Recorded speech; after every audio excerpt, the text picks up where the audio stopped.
நான் ஆட்டோக்காரன் நாலு என்னப்பா ரொம்ப ஜோரா இருக்கிற, என்ன விஷயம்? இல்லண்ணா, எனக்கு எல்லாம் தெரியும் எனக்கு. ஆனா ஒண்ணு மட்டும் தெரியல எனக்கு. என்ன தெரியல உனக்கு? இந்த சிஎஸ்ஆர் எஃப்ஐஆர்ன்றாங்க. அது என்னன்னு எனக்கு புரியல. எஃப்ஐஆர் தான் கொஞ்சம் தெரிஞ்சு எனக்கு. எஃப்ஐஆர் நம்ம கேஸ் கொடுத்தா அது எஃப்ஐஆர் போடுவாங்க. அதுக்கு ஒருத்தர் கேட்டாரு, வண்டி மிஸ் ஆயிடுச்சு ஆட்டோன்னு கேட்டப்போ, சரி எஃப்ஐஆர் எல்லாம் போட சிஎஸ்ஆர் இருக்குதா உங்ககிட்ட அப்படின்னு கேட்டாரு. எனக்கு சிஎஸ்ஆர் தெரியல அப்படின்னு சொன்னா அதான் உங்களை பார்த்து நான் கேட்கலாம். சிஎஸ்ஆர் என்னன்னா, நீ போய் இப்போ வண்டி காணாம போச்சுன்னு சொன்னல, வண்டி காணாம போனா போலீஸ் ஸ்டேஷன் போய் புகார் தெரியா?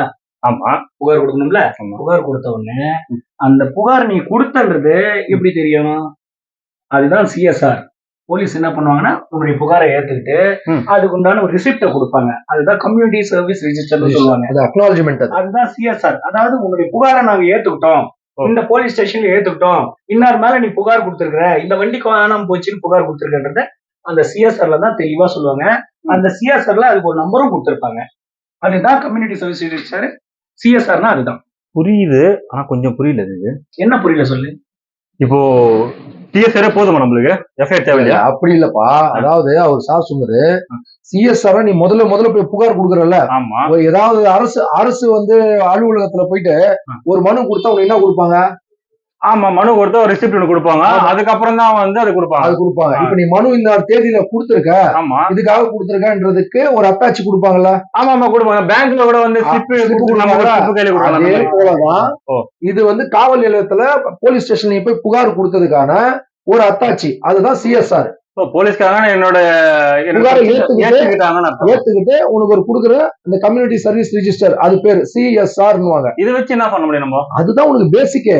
அதுக்கு கொடுத்த புகாருக்கு வந்து ஒரு அக்னாலஜ்மெண்ட் கொடுக்குறாங்க, நாங்க பெற்றுக்கொண்டோம் அப்படின்னு. போலீஸ் வந்து இன்னார்கிட்ட இருந்து பெற்றுக்கொண்டோம்ன்றதுக்கு உங்களுக்கு ஒரு நாளைக்கு வந்து புகாரே நான் வாங்கிக்கல அப்படின்னு போலீஸ் சொல்லும். அந்த டைம்ல நீங்க இந்த சிஎஸ்ஆர் காப்பி எடுத்துட்டு போயிட்டு கோர்ட்ல வழக்கு தாக்கல் செய்யலாம். எனக்கு அவர் வந்து வழக்கு தாக்கல் செய்யலாம்.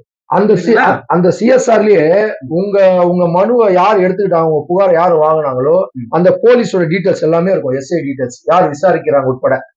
அதனால நான் என்னைக்கு கொடுத்தா என்ன தகவல் எல்லாமே இருக்கும். அப்ப கிட்டத்தட்ட எஃப்ஐஆர் மாதிரி தான். எஃப்ஐஆர்ன்றது வேற. அதாவது சிஎஸ்ஆருக்கும் எஃப்ஐஆருக்கும் ஒரு சின்ன வித்தியாசம் நான் சொல்றேன், கேட்டுங்க. நீ கொடுத்த புகாருக்கு அவங்க கொடுக்குறாங்க இல்லையா, அதாவது புகார் ஏற்றுக்கொண்டோம் அப்படின்னு கொடுக்கறது தான் கம்யூனிட்டி சர்வீஸ் சிஎஸ்ஆர். ஓகேங்களா? எஃப்ஐஆர்ன்றது நீ கொடுத்த புகாருக்கு எடுக்கிற நடவடிக்கை தான் எஃப்ஐஆர்.